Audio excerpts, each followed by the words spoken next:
शादी तो बाद अगर ਤੁਹਾਡੀ बीवी कुछ देर तो बाद ਤੁਹਾਨੂੰ अच्छी नहीं लगती, शादी ਨੂੰ अजे 2-4 साल ही गुजरे ने, ਉਹੋ ਹੀ बीवी ਜਿਹੜੀ शादी ਤੋਂ ਪਹਿਲਾਂ ਜਿਹਨੂੰ ਤੁਸੀਂ ਵੇਖਿਆ ਸੀ बड़ी खूबसूरत सी, ਜਿਹੜੀ ਤੁਹਾਡੇ दिल ਦੇ ਵਿੱਚ उतर गई सी, ਅੱਜ 2-4 साल शादी ਨੂੰ हो गए ने ਤੇ ਹੁਣ ਤੁਹਾਨੂੰ ਉਹਦੇ ਤੋਂ नफरत हो गई है।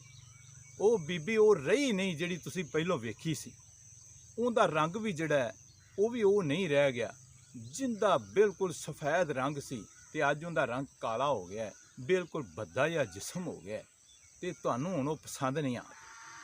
इहदी की वजह है, मैं हुण तुहानूं दसना इहदी की वजह है।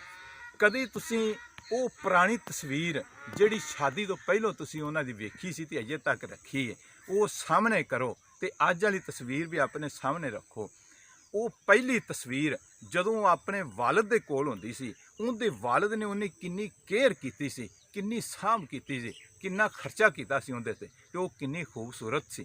ਤੇ ਅੱਜ ਤੁਹਾਡੇ ਕੋਲ 2-4 ਸਾਲ ਹੀ ਹੋਏ ਨੇ ਆਈ ਹੈ ਤੇ ਤੁਸੀਂ ਵੇਖ ਲਓ ਉਹਦੀ ਸਾਂਭ ਨਹੀਂ ਕਰ ਸਕੇ ਤੇ ਹੁਣ ਉਹਦੇ ਤੇ ਵੇਖਣ ਤੇ ਜੀ ਨਹੀਂ ਕਰਦਾ ਉਸ ਦੀ ਤਰਫ।